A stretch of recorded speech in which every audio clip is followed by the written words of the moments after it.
Sometimes I buy these cars and go into these certain spaces because I know that I'm going to network. It's like it's like smoking, right? Smoke, yeah.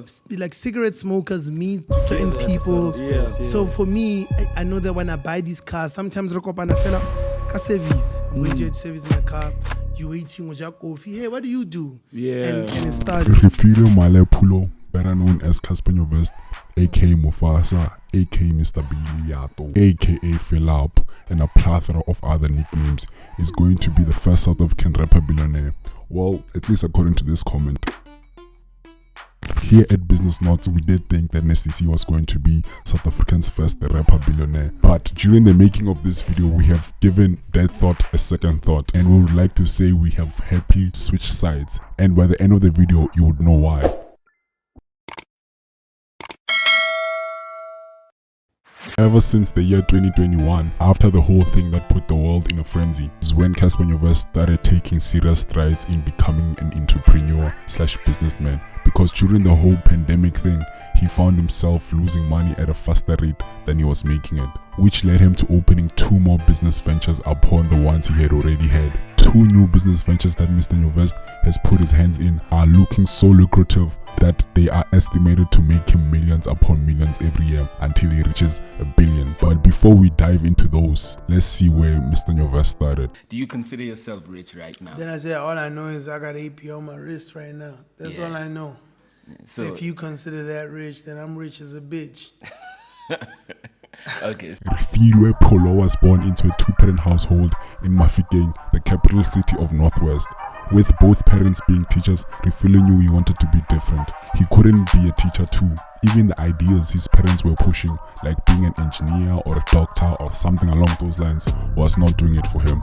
By the time he was 12, turning 13, he started being interested in writing poems, and I would imagine that's how he used to get the ladies, since he says he's been good at that before the fame. And then you wonder why the chicks were not inside for you No, guys. it was too much. It's like, actually, when I was younger, I was a fly dude, so like I was too much with the girls. I've never had problems with girls. And when he was 13, that's when he started rapping. Refilwe was not a straight A student, but he was the type of student that would get A's here and there. He performed good in grade 8 and 9, but by the time he got to grade 10, hip-hop/rap culture had consumed him so much that he decided to sit his parents down and tell them that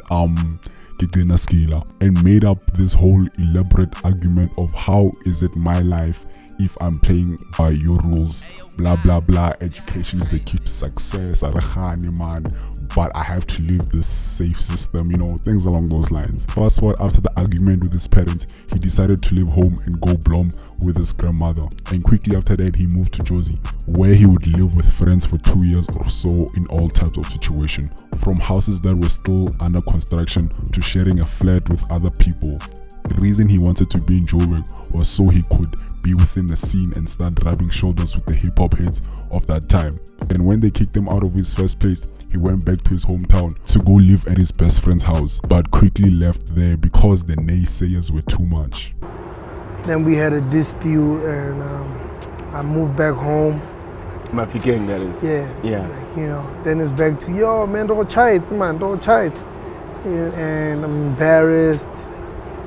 I moved in with Capo at his house, and then I left again. Then every time he would be in Jozi, he would move around with Double HP and them, because Double HP saw that this kid was serious.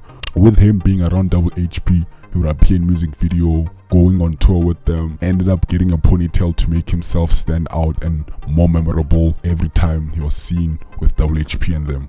The other benefit that came with him being around Double HP is that he got to record and work on his craft. That eventually led him to being featured on a song with Double HP, which was called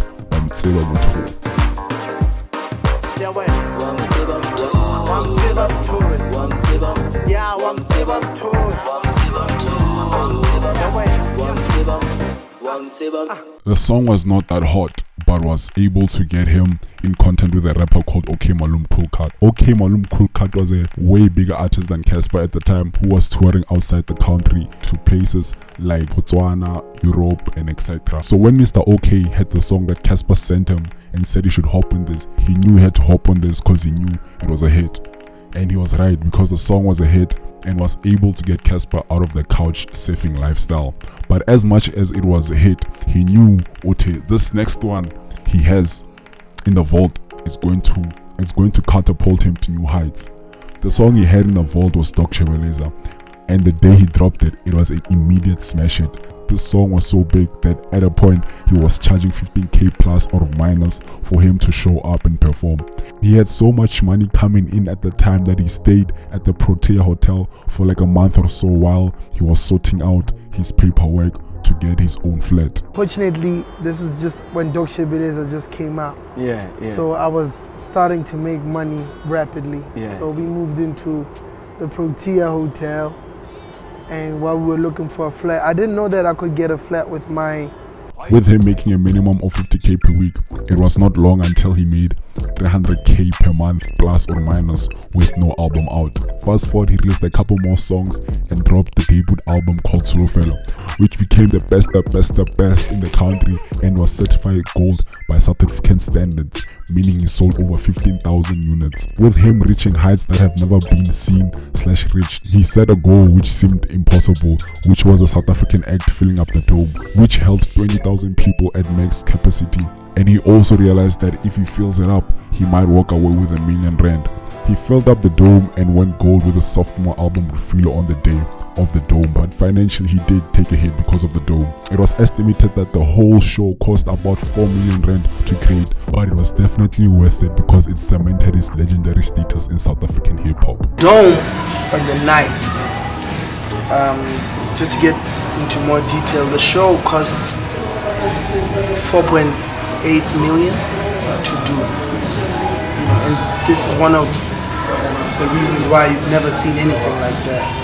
With him being able to fill up the dome, he was able to fill up more venues and stadiums the years that followed, like Orlando Stadium in the year that followed, FNB Stadium in 2017, and a couple more after that. With him only starting to see the profits of the fill-ups after Orlando, it was not long until SARS came knocking on his door saying, "Hey, you owe us." But regardless, he stayed not being deterred and made an agreement with SARS that left him paying 700,000 rand per month for 2 years until the debt is paid off. Just after he paid off that debt, the coronavirus hit, and that meant no shows, and no shows means no money. But throughout the pain, he kept everyone paid, but he definitely felt it. And that's when he decided that he wants to start making money without him being there all the time. And that's how Root of Fame and Billiato were born.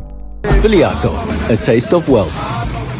When it comes to Root of Fame, he became well acquainted with the CEO of the Billiato Shahona. Video on him coming soon, but if you would like that video to come sooner, please do drop a like on this video. Who showed him the potential in the footwear business. And when it comes to Billiato, it's another story of him being able to be in the same room with someone who is in the liquor business and was able to show him the potential in selling alcohol. And just like that, Cassper was able to launch his own liquor brand. In that moment, there's a dude who was buying a Ghost, the brand new, the first Ghost that came to South Africa. It was like he made 11 million cash. What? And he's laughing, yeah, we should work together, own a liquor, what, okay, sure. So with all that being said, Cassper Nyovest does not actually have to make $1 billion to be considered a billionaire. All that has to happen is for Billiato to be worth around 500 million, the Root of Fame to also be worth around 500 million, and with him planning into going into property with Dr. Keith Butongwe, the other two businesses will not need to be exactly 500 million each for him to be the first South African billionaire rapper. Hip hop, a doggy dog. One thing about hip hop saved my life. I want that video.